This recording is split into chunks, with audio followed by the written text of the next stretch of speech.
In August, Minnesota Governor Tim Walz appointed 4 new regents of the University of Minnesota. Joel Bergstrom, Samuel Hines, Ellen Lugar, and Kosar Mohammed were appointed in the interim after the Minnesota legislature didn't make appointments this past session. One of those regents, Joel Bergstrom, graduated from right here at Edina High School nearly 35 years ago. You're an Edina graduate of 1992, University of Minnesota graduate. You went to New York University for grad school. Now you're a regent at the very place you went to college. What does that feel like? Being a regent for the University of Minnesota it's a tremendous honor, but it's a privilege as well. I loved my time at the University of Minnesota. I often say that I cannot repay the university what it gave to me, but I'd like to try. And so being a regent, you're one of the 12 people in the state constitution who are responsible for overseeing this asset for the people of Minnesota. And so it's a big job, but it's a tremendous honor and privilege to get to do that and to serve the people. How did you get to be on the list to be considered as a regent? And what was that process like up to the point where you were appointed? So just in brief, the process this year, typically it's done by the legislature. And this year they couldn't finish that work. And so it went to the governor to appoint. There's an application process that anybody can do. And then the governor's team sorts through that. And there was a 2-round interview process with members of the governor's team and then the governor himself. And so went through that and was fortunate to be one of the people they chose. Reactions on the appointments from lawmakers pouring in. I'm just thrilled that we have people in place to do the work. And I think people who are dedicated to wanting to make improvements at the U and address concerns of students and families.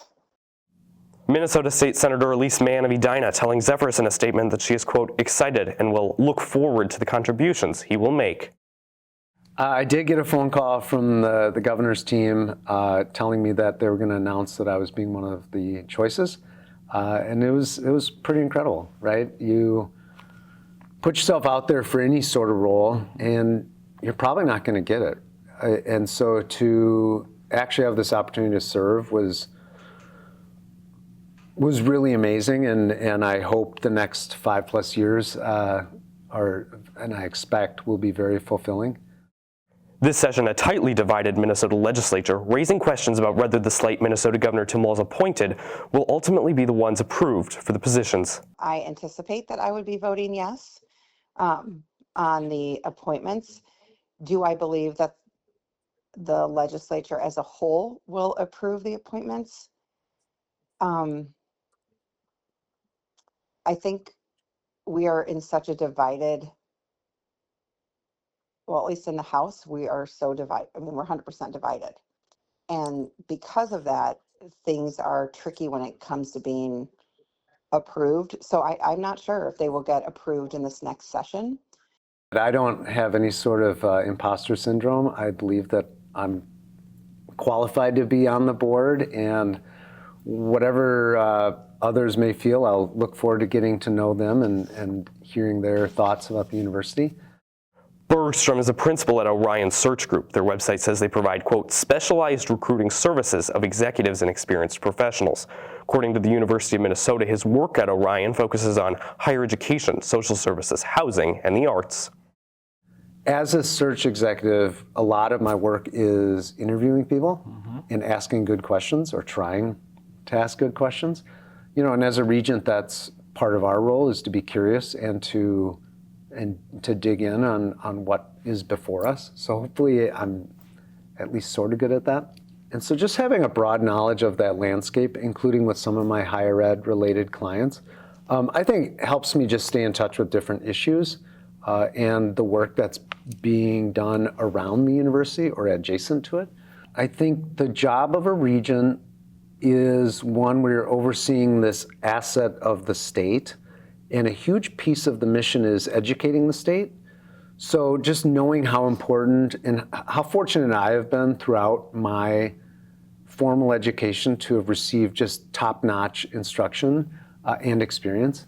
I want that for all the students in the University of Minnesota system because that's something that I certainly benefited from. Not just, of course, in my time at the university, but here at Edina, prior to that in grade school, and then after that in law school. So that's something that I think this is part of what the system exists for. And I want that for the people who choose to go to the University of Minnesota. Bergstrom also reflecting on his time at Edina. Now, you mentioned your amazing Edina teachers. One of them, you told the University of Minnesota recently that you were initially apprehensive about attending the University of Minnesota, but you had a conversation with your Edina High School social studies teacher, Barney Hall, who died last year, that conversation eased your worries about going to a large university. I had a few friends that had gone to a smaller liberal arts school the prior year, and in my head, that's what I thought would be the right experience for me. And it kind of latched onto that.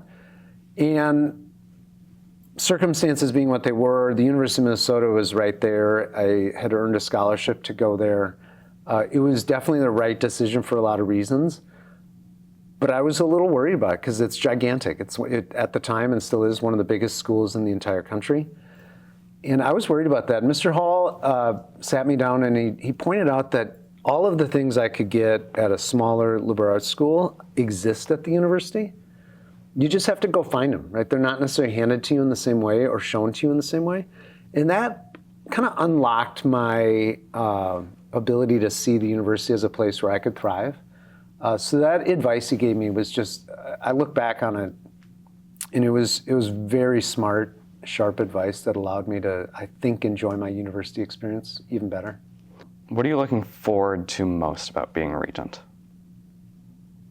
I think it's going to be a fascinating experience, just personally and selfishly, learning so much about the university, what it does, how it interacts with the state overall. Just selfishly, that's going to be fascinating. And then we are a board that has to oversee this asset for the people of Minnesota, and that's a tremendous responsibility, and I'm looking forward to taking that on. And I don't take it lightly. Like it's a big job, and we, I think, as a group, are really in it for the right reasons and care about the university and this state overall. You can watch an extended version of our interview on our website, edinazephyrs.com. Liam Hart, Zephyrs Report.